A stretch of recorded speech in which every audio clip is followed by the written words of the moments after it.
Hello लोगोफोर, नोंथांमोननि गेजेराव आरोबाव मोननैसो गोदान भिडिअनि आपडेट लानानै फैलायबाय। नोंथांमोना नैबे गोदान भिडिअनि फुल आपडेटखौ मिथिनो थाखाय नोंथांमोना बे भिडिअखौ जोबजासिम नायफैदो लोगोफोर। दिनैनि बे गोदान भिडिअनि आपडेटनि सायाव दिनैनि नैबे गोदान भिडिअनि फार्स्ट आपडेटनि टाइटेलानो जादों रांनि हांखुर। लोगोफोर, बेयो मोनसे कमेडि शर्ट भिडिअ। नोंथांमोना दासिमबो नैबे गोदान भिडिअखौ नायाखै अब्ला नोंथांमोना नायनो हागोन।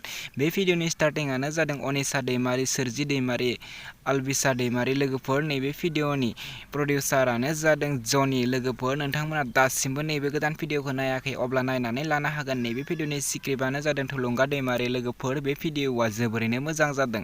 नोंथांमोना दासिमबो नायाखै अब्ला नोंथांमोना बिथांमोननि जनि प्रडाक्शन इउटुब चेनेलाव थांनानै बिथांमोननि नैबे गोदान भिडिअखौ नायहैदो आरो नोंथांमोना बिथांमोननि चेनेलखौ साबस्क्राइब खालामाखै अब्ला बिथांमोननि चेनेलखौबो साबस्क्राइब खालामनानै होदो। फैदो दिनैनि आरोबाव मोनसे गोदान भिडिअनि आपडेटनि सायाव। आरोबाव मोनसे गोदान भिडिअनि आपडेटनि टाइटेलानो जादों बेंगालर थांनांला। लोगोफोर, नोंथांमोना दासिमबो बे गोदान भिडिअखौ नायाखै अब्ला नायनो हागोन। बेयो मोनसे बड' शर्ट फिल्म। लोगोफोर, नैबे भिडिअनि कास्टिंआनो जादों कबिता हाज'वारि, राधु बसुमतारी। नैबे भिडिअनि डिरेक्सन आरो कनसेप्ट स्क्रिप्टआनो जादों प्रेक्टिकेल बसुमतारी, प्रडिउसारानो जादों कबिता हाज'वारि।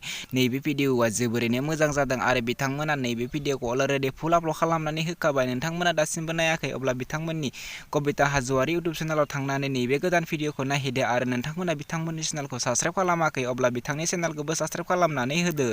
लोगोफोर, नोंथांमोना दासिमबो जानला मोनला कार्टुन इउटुब चेनेलखौ साबस्क्राइब खालामाखै अब्ला नोंथांमोना बिथांनि इउटुब चेनेलाव थांनानै बिथांनि चेनेलखौ साबस्क्राइब खालामनानै होदो। बिथाङा जोबोरैनो मोजां कार्टुन भिडिअ हगारनानै होदों। लोगोफोर, नोंथांमोना थांनानै बिथांनि जानला मोनला कार्टुन इउटुब चेनेलाव थांनानै बिथांनि चेनेलखौ साबस्क्राइब खालामनानै होदो। लोगोफोर, नोंथांमोनाबो आंनि चेनेलाव नोंथांनि भिडिअखौ आपडेट होनो सानदोंब्ला नोंथांमोना आंखौ कमेन्ट बक्सआव कमेन्ट खालामनानै हरदो। बिदिब्ला लोगोफोर, दिनैनि बे गोदान भिडिअनि गुसुं आपडेटआ बेखिनियानोसै। आंनि चेनेलखौ दासिम साबस्क्राइब खालामाखै, साबस्क्राइब खालामनानै गालांदो।